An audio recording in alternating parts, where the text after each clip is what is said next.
On était prévu avec Rémi pour venir tirer sur des amarrages en glace. Et on a eu du mal déjà à trouver un bon endroit pour mettre l'atelier en place parce qu'on a vraiment des mauvaises conditions cette année. Donc on a fini par trouver un torrent gelé qui traverse la trace. Et on s'est mis à plat dans le torrent et on a donc fait plusieurs essais sur des lunules et sur des broches.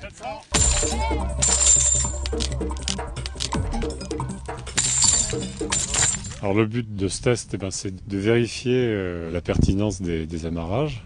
Donc on voulait essentiellement comparer à un moment donné, dans une glace donnée, un amarrage lunule et puis un amarrage broche à glace. Et on a pu mesurer des valeurs qui étaient assez intéressantes, qui manifestement la plupart du temps allaient en faveur des broches quand même. Alors ce qu'on met en place, c'est un amarrage très résistant sur une triangulation. Donc on met un dynamomètre avec une pompe, un vérin qui tire sur une chaîne et on relie directement l'amarrage à la chaîne. Et donc on lie une valeur sur le dynamomètre.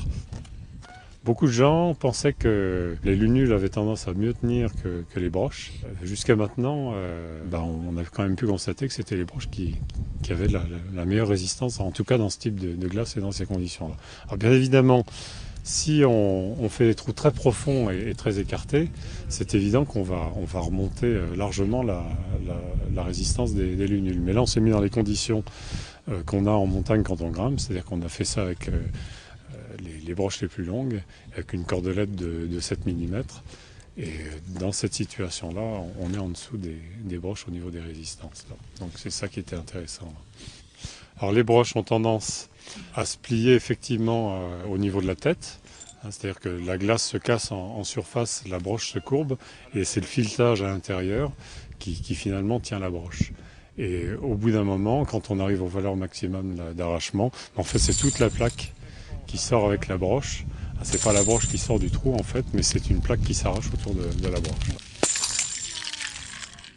Ça a quand même sorti, comme si on appuie ici, ça reste appuyé, ça comprime. Là, on voit vraiment l'endroit où elle a commencé à se tordre, à s'écraser. Et par contre, le trou, lui, il est bien droit ici. Puis ça a fini quand même par découper tout ça. Là. Au niveau des lunules, on a un peu le même phénomène, c'est-à-dire que la partie sur laquelle appuie la cordelette sur laquelle on tire reste en place.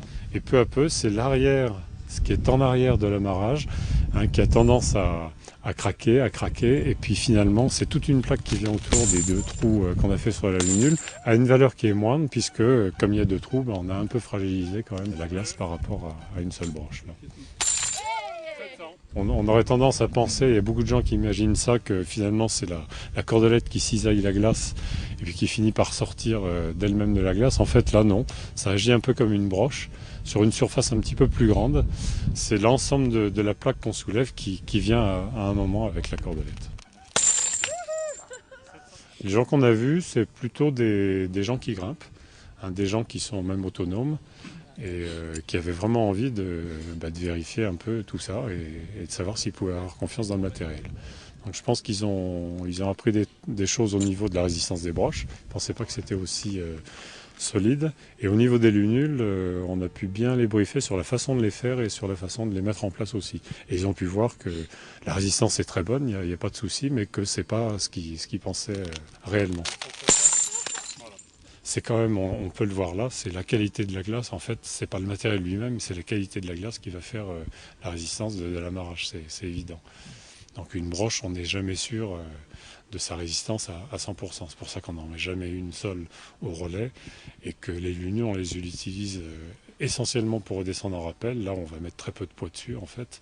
Il n'y aura pas de choc et quand on utilise une lunule à un relais, on met toujours une broche avec ou une deuxième lunule, de toute façon.